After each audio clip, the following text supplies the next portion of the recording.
Okay, good morning, students. So basically, we'll be starting with virtualization and cloud computing, and this is the first video lecture that I'm going to share with you.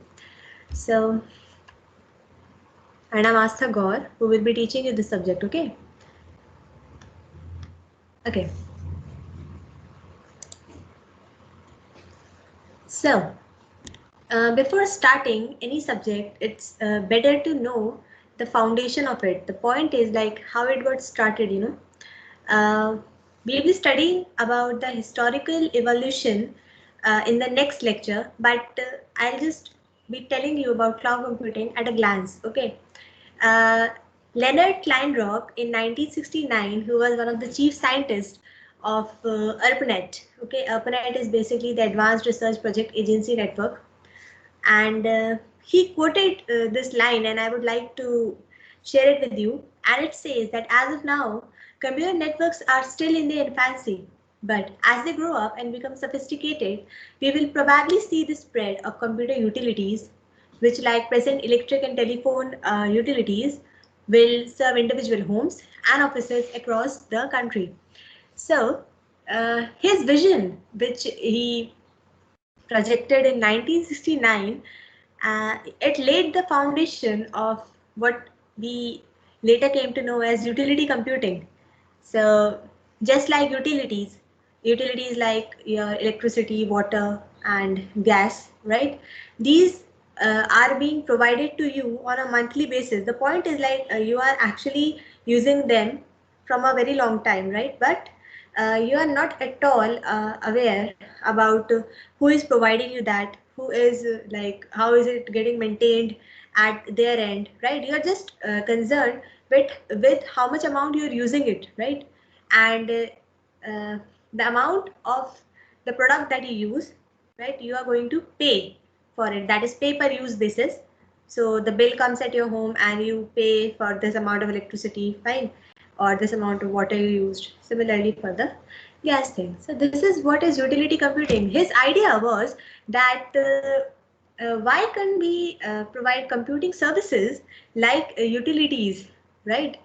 And this thing got realized later, and it was known as, this model was known as utility computing, and around 2007 it was coined as cloud computing, right?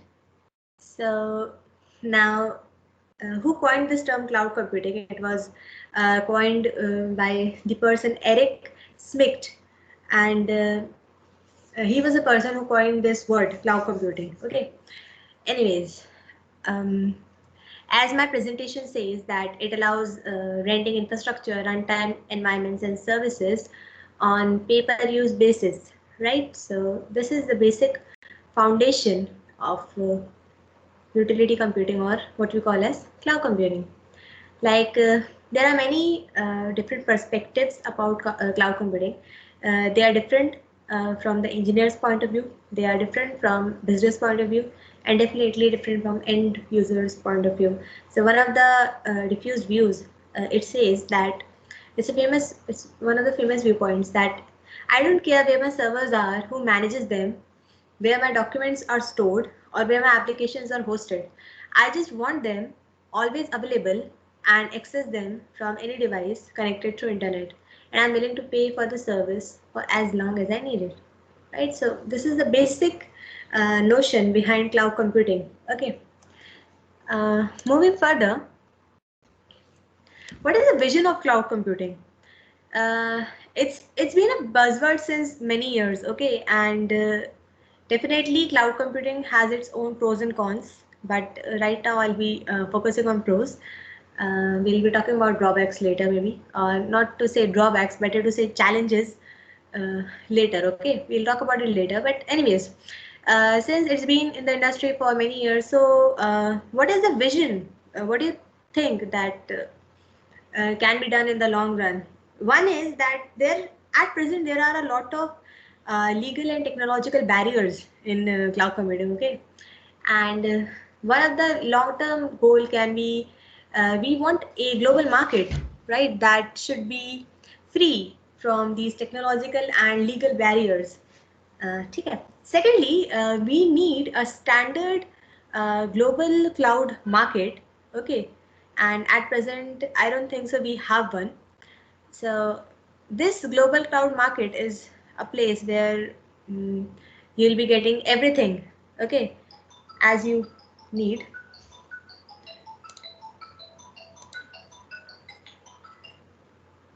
And sorry, just I interrupted the session with the call. I'm really sorry. Okay, so second point is we need a global cloud marketplace.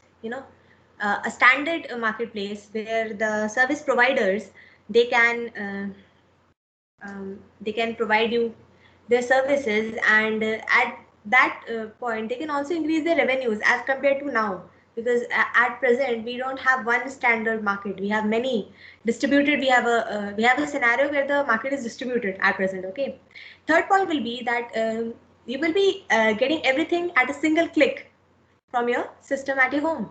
You don't even need to go to that place, right? That's the idea behind cloud computing. And fourth is like when we'll get this global cloud marketplace, there will be no as such difference between cloud service provider and the user. Like a cloud service provider can become a user of a certain service, right? And vice versa. So these are the visions behind cloud computing. Okay. Okay, now. I guess you have been hearing cloud computing since a long time, and there are many definitions, right, which are available in the market. And literally, like whenever like even today, whenever I search cloud computing, I get dozens of definitions, different from Wikipedia, and we have one from Wikipedia, one from Gartner, one from Rajkumar Bhuya sir, and one from NIST, right? So there are various definitions. So at here I'll be sharing 4 definitions with you, right? And just pay attention that what is the basic difference between all these definitions, right? So just go with the flow, okay? Like the first definition is Armbrust et al. Defines cloud computing as, now Armbrust, and there are other users, other authors as well who have defined it as cloud computing refers to both the applications delivered as a service over the internet and the hardware and system software in the data centers that provide those services. Okay, this is one of the definition. And like according to him, he thinks that it is a combination of both the services that you're providing to the user through the web browser, along with all the assets, software and the hardware assets in the data center. So it's the combination, and this is what is known as cloud computing. Fine. So one more thing is like what I define cloud computing as is XaaS. The acronym stands for X as a service, where X can be replaced by any service. It can be software, so it becomes software as a service. It can be platform, then it becomes platform as a service. It can be replaced by I, then it becomes infrastructure as a service. It can be replaced by again S, but this time S is storage as a service.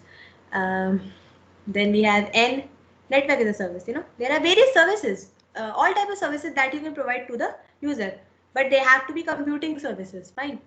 So this is one definition. Going forward, we have the next definition, which is by NIST, which is the American National Institute of Standards and Technology. And NIST is basically a non-regulatory body based in United States, and there they basically promote US innovations, and like they work on competencies, like how are the products going to compete with each other. Okay, so they basically lay the standards and um, basically the standards on which the product will be measured. Okay, so this is the thing. Anyways, NIST defines cloud computing as also a definition doesn't come to you in just one phase. Okay, there are various processes behind that. Like for example, the definition by NIST became final after the 15th draft.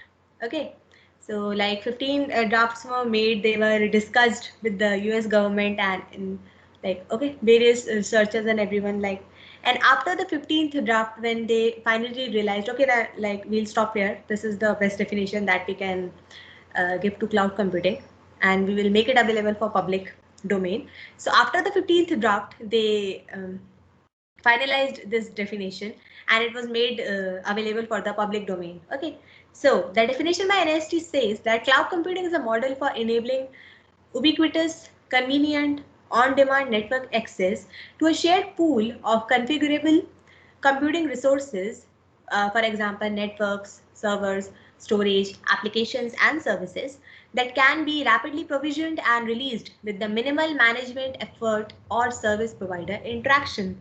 So there are various terms in this definition, like one is ubiquitous. The user can be anywhere, right? It has to be the user can be anywhere. He or she can access the service from any point of the globe. Okay, it has to be convenient, right? The process doesn't have to be complex, right? Then how are the users? Because we know very well that all the users are not technical enough to know the technical underlying of any service, right? So the process of accessing any service has to be as simple as just clicking a mouse, right? On-demand network access. Now, the user can basically access the service whenever he or she requires it, right? From a shared pool of configurable computing resources. And this is the basic idea behind cloud computing, that we are basically sharing the resources. Okay, and like I'll be like throwing light on it later more, but the resources can be configurable. That is, like for example, like just for example, think about that you need some storage. Okay, around, like for example, you want an operating system, fine, so you can go and choose operating system. It can be a Windows operating system, any flavors of Windows. It can be a Unix operating system, it can be a Linux operating system. Even Linux has various flavors. We have Fedora, we have CentOS, we have Mint, we have, like, I hope you're getting my point. Okay, so there have to be various uh, options available to the user. There can be various options for processors, right? There can be various options for size of RAM. Like even today, like for example, gamers, they need like more graphics as compared to the normal graphics that is available by default with the operating system. So that is the point, right? That there has to be like many options available for the users, right? And they can be rapidly provisioned. There has to be one more word I would like to add, that they can be rapidly provisioned slash deprovisioned. The point is that cloud computing has a characteristic which is uh, elasticity, or in technical words, it is known as scalability, right?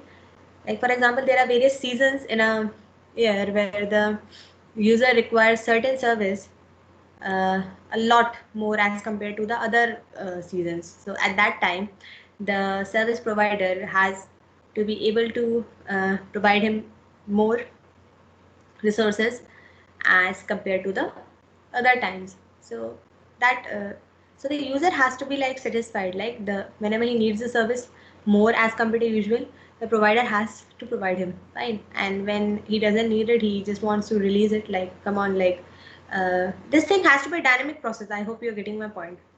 Okay, provisioned and released. Okay, we have this word released. It's deprovisioned only. I didn't get this word. With minimal management effort or service provider interaction, definitely uh, the, uh, the user, when he is basically clicking the site and just uh, putting all the credit card details and everything, and then choosing what type of service he wants. The point is that a service provider doesn't need to intervene in that, or the management people don't have to look into that, right?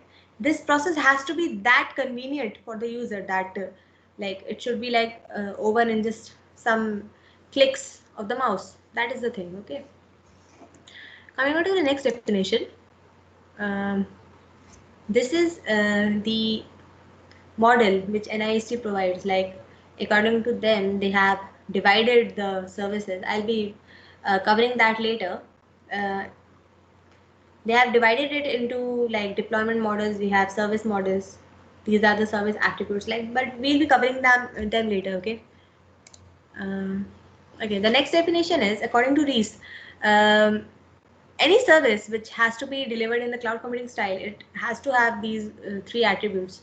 First is that it should be accessible via web browser. Okay.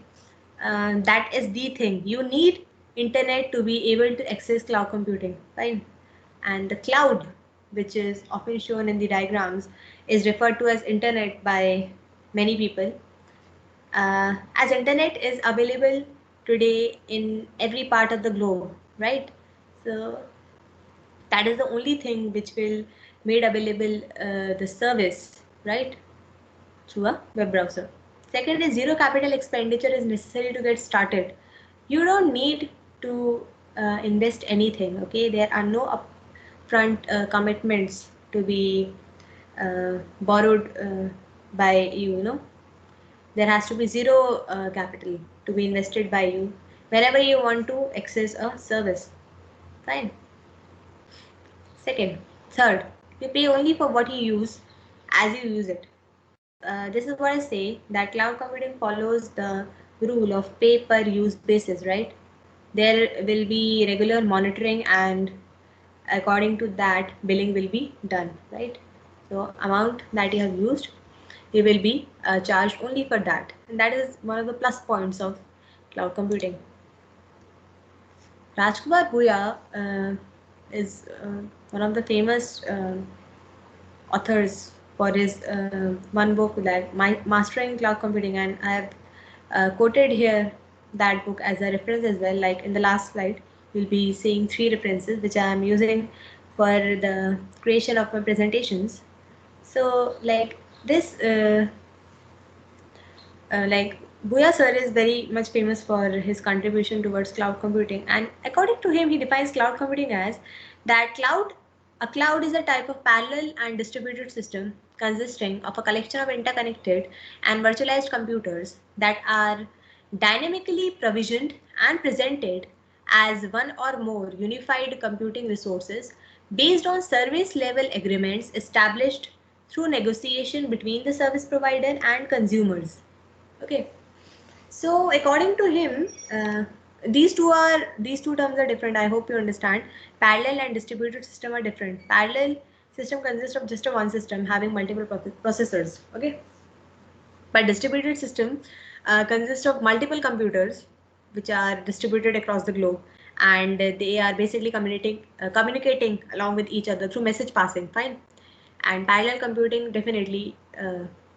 Because it's in a single computer, its communication method is what, obviously bus, right? We have data bus, and I hope you have studied about that.